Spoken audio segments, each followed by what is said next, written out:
बच्चों से आज मैं आपको 5th क्लास का 9वां लेसन मतलब 9th लेसन बेईमान मंत्री। सब लोग अपना बुक निकालिए 5th class. Page number 28। Okay, बेईमान मंत्री। 9th लेसन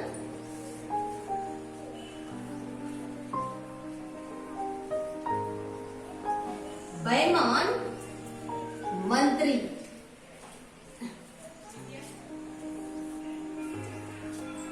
ఓకే, బేईमान మంత్రి।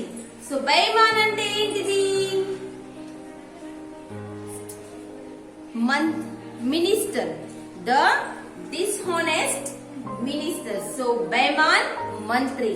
देखो बेईमान मंत्री, मंत्री जी बोलेंगे तो आपके राजा के पास रहते हैं मंत्री। जो पॉलिटिक्स में रहते हैं से बेईमान అంటే ఒక తప్పు పని చేసినోడు ఒక मंत्री అని దాని అర్థం। ओके, देखिए से बेईमान मंत्री आप लोग ने पेज नंबर 28 निकाला सब लोग ने। सब लोग निकालिए पेज नंबर 28 और मेरे साथ आप लोग पढ़िए। अपने फिंगर्स अपने बुक पर रखिए और मेरे साथ पढ़िए।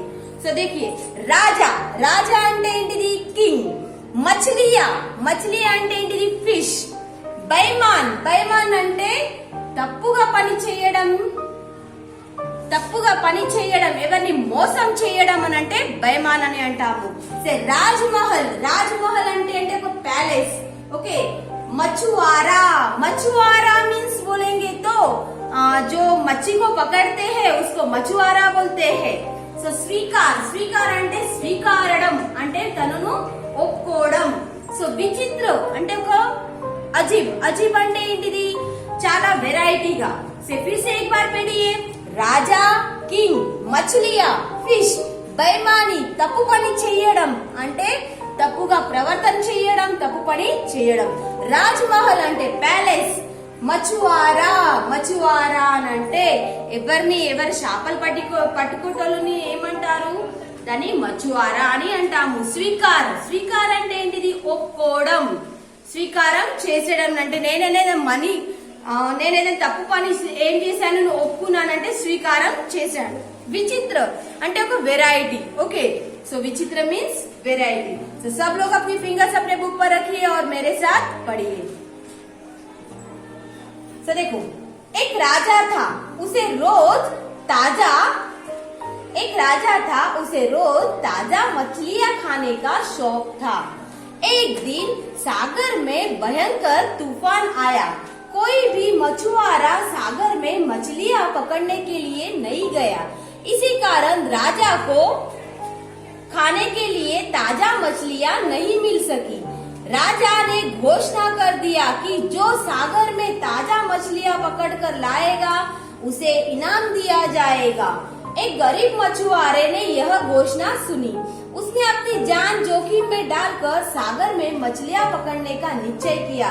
साहस कर उसने कुछ मछलियां पकड़ी और उन्हें राजमहल लेकर पहुंचा, मगर पहरेदारों ने उसे फाटक पर ही रोक दिया। वे उसे राजा के मंत्री के पास ले गए।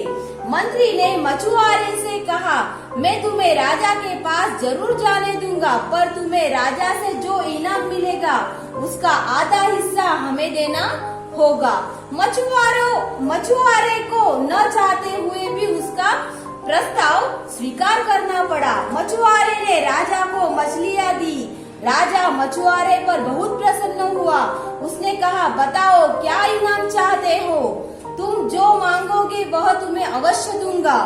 मछुआरा बोला, मैं चाहता हूँ कि मेरे पीठ पर 50 कोड़े लगाए।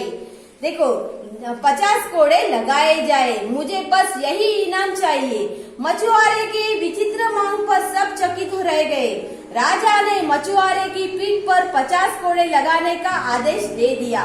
देखो जब नौकर मछुआरे के पीठ पर 25 कोड़े लगा चुका तो मछुआरे ने कहा, रुको, अब बाकी के 25 कोड़े मेरे हिस्सेदार के पीठ पर लगाओ। देखो राजा ने मछुआरे से पूछा, तुम्हारा हिस्सेदार कौन है? देखो मछुआरे ने कहा, महाराज आपके मंत्री जी है मेरे हिस्सेदार। मछुआरे का जवाब सुनकर राजा गुस्से से तमतमा उठा। उसने मंत्री को अपने सामने हाजिर करने का आदेश दिया। मंत्री के आते ही राजा ने नौकर को आदेश दिया, इन्हें गिनकर 25 कोड़े लगाओ। ध्यान रहे, इनके पीठ पर कोड़े जोर से लगाने चाहिए। उसके बाद राजा ने उस बेईमान मंत्री को जेल में डाल दिया। फिर राजा ने मछुआरे को मुंह मांगा इनाम दिया।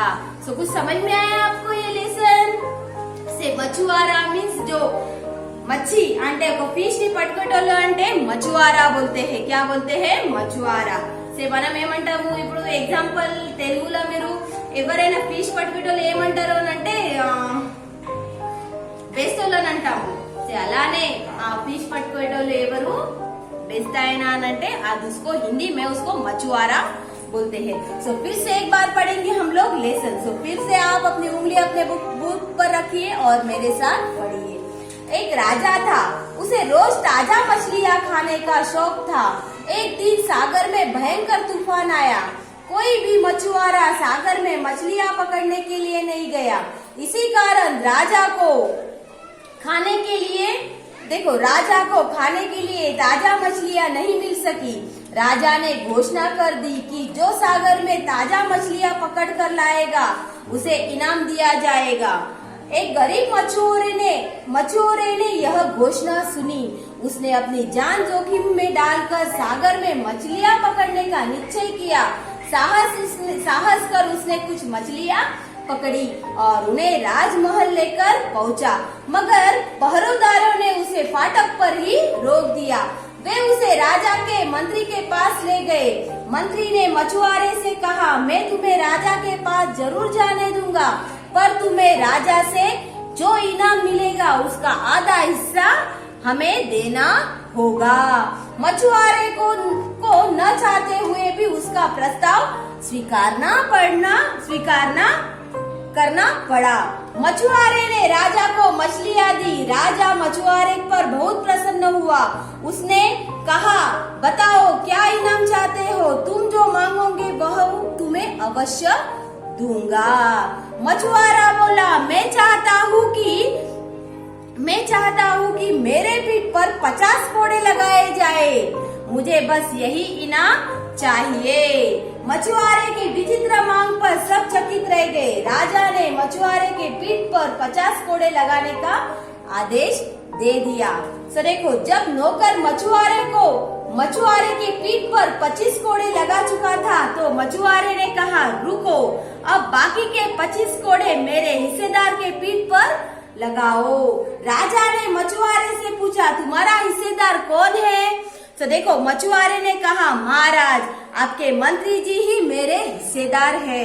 तो देखो, मछुआरे का जवाब सुनकर राजा गुस्से से तमतमा उठा. उसने मंत्री को अपने सामने हाजिर करने का आदेश दिया और मंत्री के आते ही राजा ने नौकर को आदेश दिया, इन्हें गिनकर 25 कोड़े लगाओ. ध्यान रहे, इनके पीठ पर कोड़े जोर जोर से लगाने चाहिए. उसके बाद राजा ने उस बेईमान मंत्री को जेल में डाल दिया. फिर उसने मछुआरे को मुंह मांगा इनाम दे दिया. सो ये कुछ समझ में आया करके मैं सोचती हूँ इसका जो अर्थ मैं आपको बाकी का क्लास में आपको मैं बताती हूँ. तब तक हम लोग क्या करेंगे? सो देखो, घोषणा అంటే ఏంటిది? అనౌన్స్మెంట్. జాన్ జోఖిం మే డాల్నా అంటే కీప్ ద డేంజర్. సే మనం జాన్ అంటే మనకు ఏదైనా కావాలనున్నప్పుడు దాన్ని మనం సాధించుకోవడానికి మనము మన ప్రాణాన్ని కూడా లెక్క చేయకుండా చేయడం అని అంటే జాన్ జోఖిం మే డాల్నా. విచిత్ర అంటే అనోఖా. So variety. ఓకే. బైమాని అంటే అవిశ్వసనీయ. బైమాని అంటే ఏంటిది? అవిశ్వసనీయ అంటే డిస్హానెస్ట్. సో పోతే అవిశ్వసనీయ అంటే మన ఎవరిదైనా మంచిగా ఎవరైనా గట్లే మన ఎవరి దగ్గర నమ్మకంతో పని చేయడం అంటే చెయ్యకపోవడం అంటే అవిశ్వసనీయ పని అని అంటాము. సో ఇనాం అంటే పురస్కార్ అంటే रिवॉर्ड बोलते हैं. निश्चय అంటే डिसीजन बोलते हैं. हिस्सेदारी सो पार्टनर. हाजिर सो अटेंड उपस्थित ఉండడం. తమతమా ఉట్నా అంటే ఏంటిది? సో చేరా లాల్ హోనా అంటే గుస్సా అంటే కోపంగా ఉండడం. మచువారా so fish man. So fisher man. So ఆదేశ్ ఆర్డర్ మూమాంగా అంటే మంచాహా అంటే ఇష్టమున్న पारितोषिक అంటే गिफ्ट గా ఇవ్వడం सो आप अपने घर पर ये लेसन आप पढ़ेंगे इसको इसका अर्थ समझेंगे सो मैंने जैसे आपको ये लेसन पढ़ा है वैसे ही आप फिंगर्स रखकर आप ये लेसन पढ़ेंगे उसका अर्थ समझेंगे जब भी जब भी मैं आपको अर्थ समझाऊंगी तभी आपको ये लेसन भी आना चाहिए सो सब लोग पढ़ने के लिए आप कोशिश करेंगे कि इसको सब लोग को पढ़ने के लिए आता है ऐसे मैं सोचती हूँ और ये लेसन आप पढ़ेंगे So, I love you. Thank you, Nana.